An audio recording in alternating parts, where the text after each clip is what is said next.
রাত পোহালেই দোল উৎসব, রঙের উৎসবে মেতে উঠবেন গোটা দেশের মানুষ। জানেন কোথা থেকে এই উৎসবের সূচনা হয়েছিল? যাবেন নাকি সেই বৃন্দাবনে? কিভাবে বৃন্দাবনে পালিত হয় হোলি উৎসব? কিভাবেই বা এখানে শুরু হয়েছিল এই রঙের খেলা? চলুন আজকের এই ভিডিওতে দেখে নেওয়া যাক। দোরগোড়ায় বসন্ত উৎসব। রাত পোহালেই দোলের আনন্দে মেতে উঠবেন আপামর দেশবাসী। সারা ভারত জুড়ে প্রবল উৎসাহ উদ্দীপনার সঙ্গে পালিত হয় হোলি, কারণ এটা ভারতের অন্যতম প্রধান বড় উৎসব। এই দিনে রাধা কৃষ্ণ একসঙ্গে গোপিনীদের সঙ্গে আবিরের রঙে মেতে উঠেছিলেন। ভারতে খুব বড় করে দোল উৎসব হয় বৃন্দাবনে। এখানে বহু মানুষের সমাবেশ হয় হোলির সময়। সবচেয়ে উল্লেখযোগ্য বিষয় হলো বৃন্দাবনে প্রায় এক সপ্তাহ আগে থেকে হোলি উৎসব পালিত হয়। হোলির আগে যে একাদশী হয়, সেই একাদশী থেকে এই উৎসব পালন শুরু হয়। শুনলে অবাক হবেন, এখানে রঙের উৎসব হোলির আগে খেলা হয় ফুলের হোলি। পুরোহিত মশাই বাঁকে বিহারী মন্দিরে পুজো দিয়ে তারপরে এই খেলার সূচনা করেন। এই বিশেষ দিনে এখানকার মানুষ একে অপরের মুখে আবির লাগিয়ে দেন। বড়রা ছোটদের আশীর্বাদ করেন, ছোটরা আনন্দে মেতে ওঠে এবং মিষ্টি বিতরণ করা হয়। সেই সঙ্গে থাকে নানা রকম ভক্তিমূলক গান ও ভজনের আয়োজন।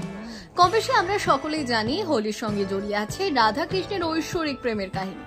এখানে হোলি উৎসব একটা ঐতিহ্যে পরিণত হয়েছে। শ্রীকৃষ্ণ ছিলেন কৃষ্ণ বর্ণের। তিনি চিন্তিত ছিলেন যে তিনি কৃষ্ণ বর্ণের, আর তার প্রিয় সখী সেই রাধা ছিলেন উজ্জ্বল বর্ণের। তাই হয়তো তিনি কৃষ্ণকে পছন্দ করবেন না। তখন তার মা যশোদা কৌতুকপূর্ণভাবে বললেন যে রাধাকে রং মাখিয়ে দিতে, তাহলে রাধা কৃষ্ণের বর্ণের মধ্যে আর কোনো তফাৎ থাকবে না। সহজ সরল কৃষ্ণ তাই করেন। মনে করা হয় সেই থেকে এখানে প্রচলিত হয় রঙের উৎসব হোলি খেলা। রাধা কৃষ্ণের ঐশ্বরিক প্রেমকে সম্মান দিতে এখানে বিশেষ উৎসাহের সঙ্গে হোলি পালন করা হয়। হোলির সঙ্গে পালিত হয় বিশেষ সাংস্কৃতিক অনুষ্ঠান, যেখানে থাকে গান, নৃত্য পরিবেশন এবং ভজন ভক্তিগীতি। অনুষ্ঠান শেষে থাকে খাবারের ব্যবস্থা। হোলি শুধু আধ্যাত্মিক দিক থেকে গুরুত্বপূর্ণ নয়, বরং এই উৎসব ঐতিহ্যবাহী সংস্কৃতির বাহক। বৃন্দাবনে বাঁকে বিহারী মন্দিরে ফুলের হোলি খেলা সারা ভারত বিখ্যাত।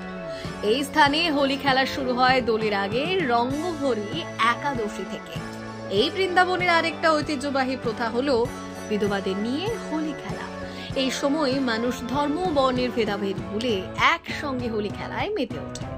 সামাজিক নিয়ম কানুন বিধি নিষেধের চোখ রাঙানি এই সময় উপেক্ষা করে দীর্ঘদিন ধরে এই প্রাচীন প্রথাকে সম্মানের সঙ্গে পালন করে আসছে বৃন্দাবনবাসী।